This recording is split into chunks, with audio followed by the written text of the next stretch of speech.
Un maestro es un hombre que dedica su vida a enseñar a otros hombres el camino a la luz. Un maestro es la forja, la fragua, el torno, el alma soñadora de un pájaro volando hacia el azul. Julio Castro tenía 68 años cuando emprendió su viaje rumbo a la eternidad. Maestro de maestros, heroico. Para el maestro Julio Castro, el analfabetismo era una consecuencia económica y política. Construyó su teoría a través de la práctica en la dura realidad rural donde actuó. Fue maestro, director de escuela, inspector, profesor de filosofía, autor de diversas obras sobre educación y pedagogía, sindicalista. Estudió viviendo en pensiones. Trabajó en rancheríos y en comunidades indígenas de toda América. Su libro titulado Cómo viven los de abajo en América Latina marcó a más de una generación. En 1945 orientó la primera misión sociopedagógica, realizada en Caraguatá acompañado de 20 estudiantes de magisterio y medicina.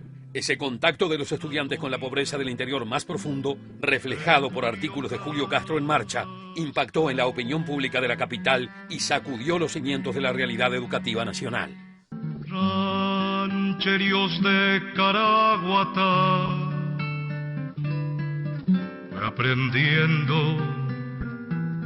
con los de abajo. Su vida y obra estuvieron pautadas durante 3 décadas por la búsqueda de un modelo educativo de transformación social y cultural profunda. Con 68 años de edad y más de un derrame cerebral, Julio Castro fue sometido a torturas, a consecuencia de las cuales murió 2 días después, el 3 de agosto de 1977. La túnica de Julio Castro.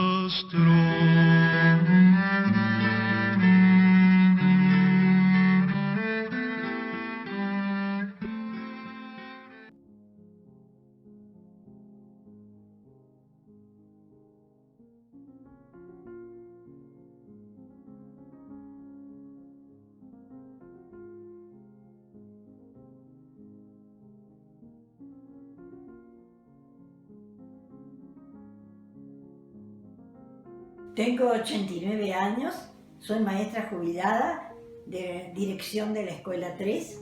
Trabajé acá en la Escuela 3 desde el año 58, que vine en calidad efectiva. Antes había trabajado en otras escuelas, en Dolores y en Mercedes. Trabajé en primer año casi siempre, una clase que me gusta mucho porque para mí es la clase que da más satisfacciones. Uno recibe a los niños que no saben leer, escribir, y cuando llegan a fin de año te dan la sorpresa de que ellos se expresan y escriben libremente. Mi formación fue en Dolores como estudiantes libres, porque no teníamos la posibilidad de viajar a Mercedes, donde había un instituto normal. Después viajábamos solo en la época de fin de año, cuando teníamos que ir a rendir exámenes o a Mercedes o a Montevideo.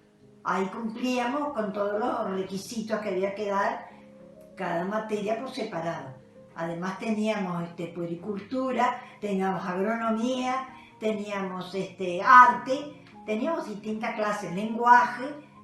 Mi relación con los alumnos empezaba el primer día de clase cuando eran traídos por los padres.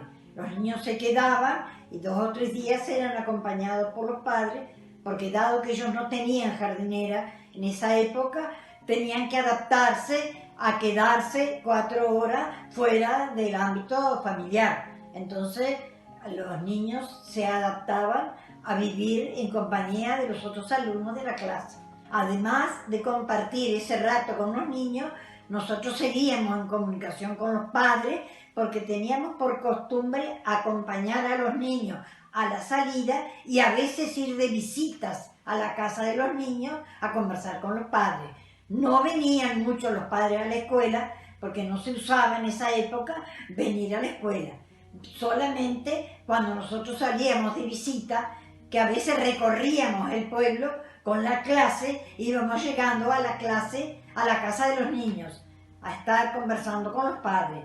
Todos esperaban ese día de salida para integrarse los padres al grupo escolar. El rol de los niños era muy tranquilo, eran niños que hablaban poco